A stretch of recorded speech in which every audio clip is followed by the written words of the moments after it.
हम प्लेजरिज्म के बारे में डिस्कस करेंगे, जो कि एकेडमिक राइटिंग में एक इम्पोर्टेंट टॉपिक है। प्लेजरिज्म क्या है? Taking someone else's idea and consider them as your own without giving reference to the owner. इसका क्या मतलब है? इसका मतलब ये है कि अगर आप किसी और का आइडिया ले लें, फॉर एग्ज़ाम्पल आप एक रिसर्च पेपर लिख रहे हैं या आप एक असाइनमेंट लिख रहे हैं और आप किसी और की जो है आइडियाज़ लेते हैं और उसे जो है तो अपने पेपर में लिख देते हैं, लेकिन आप जो है तो ये मेंशन नहीं करते कि मैंने जो है तो फ़लाँ बंदे से लिया है या मैंने जो है तो उस किताब से लिया है और ये आइडिया मैंने इस जगह से लिया है।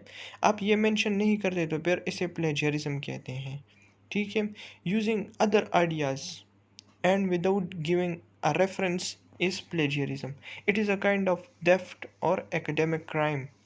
तो अगर आप किसी और के आइडियाज़ यूज़ करते हैं, ख्वाह वो किसी आर्टिकल से हो या किसी बुक से हो, जहाँ कहीं से भी हो, अगर आप मेंशन नहीं करते तो फिर इसे जो है तो प्लेजरिज्म कहते हैं। और ये हमारे पास जो है तो ये एक क्राइम है, ये एक चोरी है, एकेडमिक क्राइम इसे कहते हैं। Student can take help from others work and use their ideas too, but they have to follow certain rules और स्ट्रेटजीज। अच्छा, तो देखिए, स्टूडेंट्स जो है, अगर कोई बंदा कोई रिसर्च वगैरह कर रहा है या कोई असाइनमेंट लेकर है तो वो दूसरों की आइडिया से हेल्प ले सकता है, वो दूसरों के आर्टिकल से या बुक से वो हेल्प ले सकता है। लेकिन इसको करने के लिए हमारे पास कुछ स्ट्रेटजीज हैं, कुछ रूल्स हैं जिसको हमने फॉलो करना होता है। ठीक है, तो मैं आपको बताऊंगा कि आप प्लेजरिज्म को किस तरह अवॉइड करेंगे। तो इसमें हमारे पास जो फर्स्ट है, if you are using others work you need to summarise और paraphrase it in your own words. तो सबसे जो इम्पोर्टेंट ट्रिक है इसमें वो है पैराफ्रेजिंग और समराइजिंग। पैराफ्रेजिंग क्या है?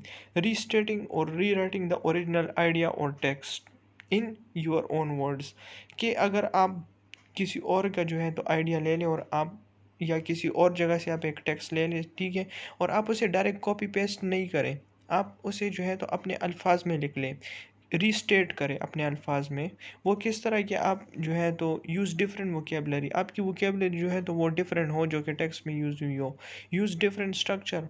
फॉर एग्जांपल, अगर आप एक आइडिया ले रहे हैं या कोई टेक्स्ट ले रहे हैं, उसमें for example active voice use हुआ है तो आप पैसिव वॉइस यूज़ कर लें। अगर डायरेक्ट है तो आप इनडायरेक्ट में लिख लें। तो इस तरह अगर आप स्ट्रक्चर चेंज करेंगे और वोकेबलरी चेंज करेंगे तो आप जो है तो प्लेजरिज्म को अवॉइड कर सकते हैं। सेकंड जो इम्पोर्टेंट चीज़ है वो है समराइजिंग या समरी। अब समरी का मेन पर्पस क्या होता है?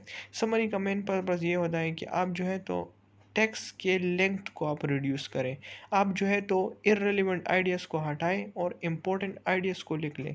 समरी पे मैं एक वीडियो बनाऊंगा जिसमें मैं आपको हर एक डिटेल बताऊंगा कि किस तरह अपने एक एक्यूरेट समरी लिखनी है।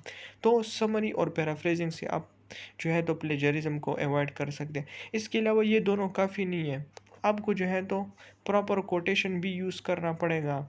कोटेशन यार, फॉर एग्ज़ाम्पल आप अगर डायरेक्ट कोटेशन का क्या मतलब है? अगर आप डायरेक्टली कोट करते हैं तो फिर उसका जो है तो अपना एक प्रोसीजर है, आपको वो फॉलो करना पड़ेगा, आपको ऑथर का नेम मेंशन करना पड़ेगा।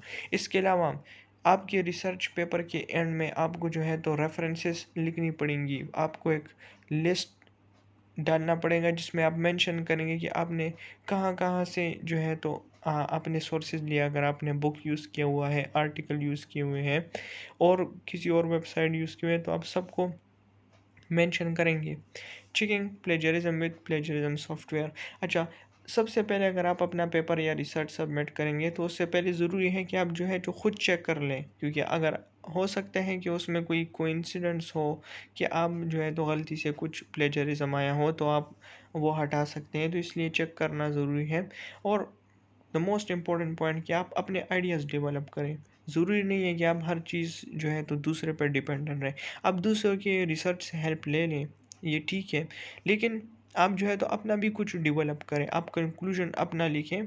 तो इस तरह आप प्लेजरिज्म को अवॉइड कर सकते हैं। इसके अलावा जो अगली वीडियोज़ है तो इसमें हम जो है तो पैराफ्रेजिंग के बारे में और समरी के बारे में डिटेल में डिस्कस करेंगे। तो please like and subscribe the channel for more.